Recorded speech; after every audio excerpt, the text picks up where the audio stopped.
दुनिया इस वक्त दो तरह की दिक्कतों से दो चार हो रही है। पहली है स्वास्थ्य सुरक्षा और दूसरी है आर्थिक सुरक्षा।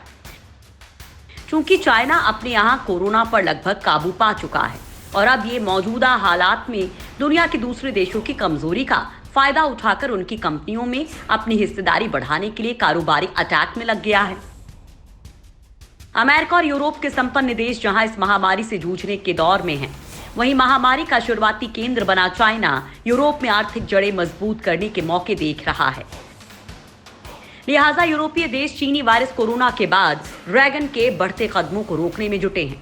चूंकि अमेरिका में चीनी निवेश फिलहाल खास नहीं है, लेकिन वैश्विक महामारी ने यूरोपीय देशों की कमर तोड़ दी है, इसलिए यहां चाइना को निवेश के अच्छे मौके मिल रहे हैं।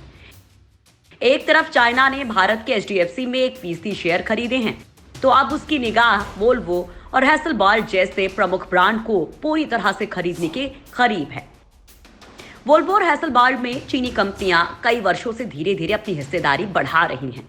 लिहाजा चाइना का आर्थिक निवेश टाइम बॉम्ब की तरह सामने आ रहा है। खुफिया एजेंसियों ने भांपा चाइना का खतरा।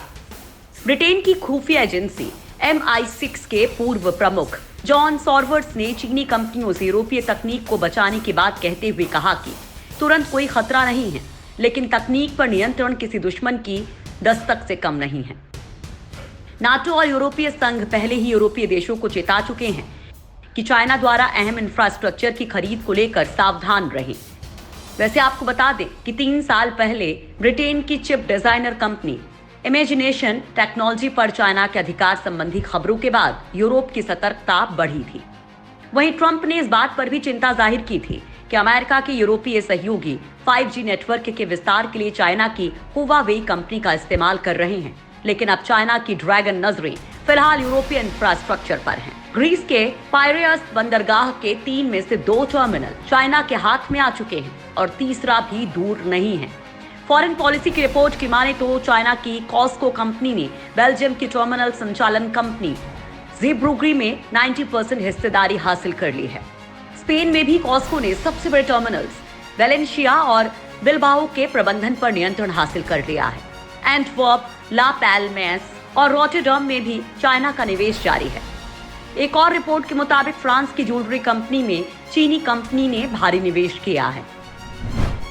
दुनिया फतह करना चाहता है चाइना। चीनी निवेश के पीछे एक वजह बताई जा रही है कि 5 साल बाद चाइना अपने कोर सेक्टर्स की क्षमताओं के विस्तार में लगा है। FP के मुताबिक उत्तर यूरोप पर चीन की खास नजर है, क्योंकि यहाँ इनोवेशन बेस्ड भारी कारोबार ज्यादा हैं। मार्केटर इंस्टीट्यूट की एक और रिपोर्ट में कहा गया है कि चीनी कंपनियां यूरोप के रिसर्च और डेवलपमेंट सेक्टर में भी भारी निवेश देख रही हैं और यूरोप के लिए चिंता का विषय हो सकता है। हालांकि लेकिन इस बार दुनिया सचेत है और भारत सहित कई देशों ने चीनी अधिग्रहण से बचने के लिए अपने यहाँ के प्रत्यक्ष विदेशी निवेश यानी कि FDI नियमों को सख्त बना दिया है, ताकि चाइना कोरोना के कहर से पस्त कंपनियों में हिस्सेदारी नहीं बढ़ा सके। भारत सहित कई देश चाइना की दिग्गज सार्वजनिक कंपनियों के अपने यहाँ बढ़ते निवेश को रोकने की कोशिश में लग गए हैं। यूरोपीय संघ।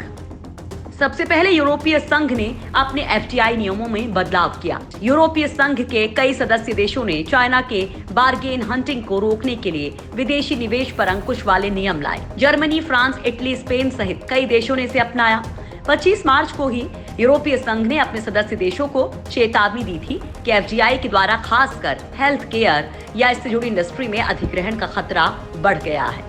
अपने सदस्य देशों से आग्रह किया कि वे FDI की स्क्रीनिंग की व्यवस्थाएं बनाएं। इसके बाद जर्मनी की एंजेला मर्केल सरकार ने इस तरह का नियम बनाया जिससे वहां के हितों की रक्षा की जा सके। 17 मार्च को ही स्पेन की सरकार ने अपने 2003 के एक्ट में बदलाव करते हुए FDI या किसी FDI प्रस्ताव के लिए सरकार की पूर्व अनुमति जरूरी कर दी थी। इटली ने 8 अप्रैल 2020 को एक गोल्डन पावर लॉ पेश किया, जिसके मुताबिक संवेदनशील क्षेत्रों में विदेशी निवेश पर कई तरह के अंकुश लगने हैं। इटली सरकार को इस बात का डर था कि उसकी खस्ताहाल कंपनियों को सस्ती कीमत पर विदेशी कंपनियां खरीद सकती हैं। इटली कोरोना से सबसे ज्यादा प्रभावित होने वाले देशों में से है। ऑस्ट्रेलिया। 30 मार्च को ऑस्ट्रेलिया ने भी विदेशी अधिग्रहण के नियमों को अस्थायी रूप से सख्त कर दिया। उसे भी डर था कि कोरोना संकट को देखते हुए उसकी महत्वपूर्ण कंपनियों को विदेशी कंपनियां सस्ते में खरीद सकती हैं। वहां के सांसदों ने चिताया था कि एविएशन, हेल्थ आदि कई सेक्टर की परेशान कंपनियों को चाइना जैसे देशों की सरकारी कंपनियां खरीद सकती हैं।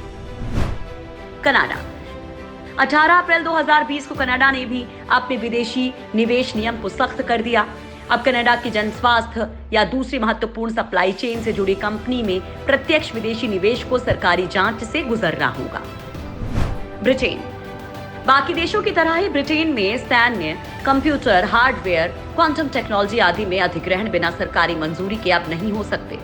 ब्रिटिश सरकार तो चाइना के साथ रिश्तों को लेकर भी फिर से विचार कर रही है। मतलब आने वाले वक्त में चाइना के साथ व्यापारिक और रणनीतिक रिश्ते कम किए जा सकते हैं, जो चाइना की कमर तोड़ने की कोशिश के तौर पर देखा जा रहा है। ब्रिटेन के फॉरेन सेक्रेटरी डोमिनिक रॉब ने यहां तक कह दिया कि इस त्रासदी का असर चाइना के साथ संबंधों पर पड़ सकता है। उन्होंने कहा कि ब्रिटेन महामारी फैलने के कारणों की गहन जांच की मांग करेगा और ये भी जानना चाहेगा कि इसे पहले रोकने की कोशिश क्यों नहीं की गई। अमेरिका में वैसे तो चाइना का निवेश कुछ खास नहीं है, लेकिन उसकी पैनी निगाह पहले से ही बनी हुई है। अमेरिका में विदेशी कंपनियों द्वारा किसी भी संभावित खरीद की जांच के लिए विदेशी निवेश समिति यानी कि CFIUS सक्रिय भूमिका निभा रही है। राष्ट्रीय सुरक्षा के आधार पर इसकी जांच की जाती है। भारत इस सूची में सबसे नया नाम भारत का है। भारत सरकार ने 17 अप्रैल को FDI नियमों में बदलाव करते हुए कहा कि मौजूदा कोविड-19 महामारी के दौर में भारतीय कंपनियों के अवसरवादी अधिग्रहण या खरीद पर अंकुश के लिए ऐसा किया जा रहा है। चाइना या किसी देश का नाम लिए बिना भारत ने अपने FDI नियम में बदलाव करते हुए कहा, ऐसा देश जिसकी स्थल सीमा भारत से लगती हो, वहां की कंपनी भारत में बिना सरकारी मंजूरी के निवेश नहीं कर सकती। अगर किसी निवेश का लाभार्थी व्यक्ति किसी देश में रहता हो या उस देश का नागरिक हो तो भी ये नियम लागू होगा। इसके अलावा सरकार ने एक और महत्वपूर्ण बदलाव करते हुए चाइना की कंपनियों द्वारा अप्रत्यक्ष अधिग्रहण पर भी रोक लगा दी है। यानी अब किसी विदेशी निवेश के स्वामित्व में यदि कोई भी बदलाव होता है तो इसके लिए सरकार से मंजूरी लेनी होगी। अब चाइना से आने वाले प्रत्यक्ष या अप्रत्यक्ष किसी भी तरह के निवेश के लिए सरकार से मंजूरी लेनी होगी। इसके पहले सिर्फ बांग्लादेश और पाकिस्तान की कंपनियों को ही निवेश के लिए भारत सरकार की मंजूरी लेनी होती थी।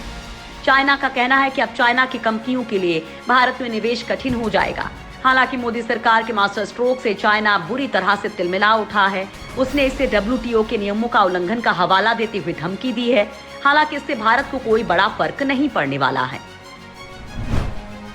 भारत क्यों हुआ मजबूर? चाइना की पीपल्स बैंक ऑफ चाइना ने भारत के बैंकिंग सेक्टर के दिग्गज HDFC बैंक में अपनी हिस्सेदारी 0.8% से बढ़ाकर 1.01% कर ली। इसे भारत ने बेहद सतर्कता के साथ लिया, क्योंकि जब दुनिया अपने सबसे बड़े आर्थिक संकट से गुजर रही है, चाइना की कंपनियां खरीदारी में लगी हैं। भारत में चीनी कंपनियों ने दिसंबर 2019 तक $8 अरब यानी कि करीब 61,000 करोड़ रुपए का निवेश कर रखा था। यह निवेश मुख्य रूप से mobile phone, electrical appliances, infrastructure, automobile में हुआ है। चाइना के शेयर बाजारों में लिस्टेड कंपनी 2000 कंपनियों में से 80% सरकारी क्षेत्र की हैं।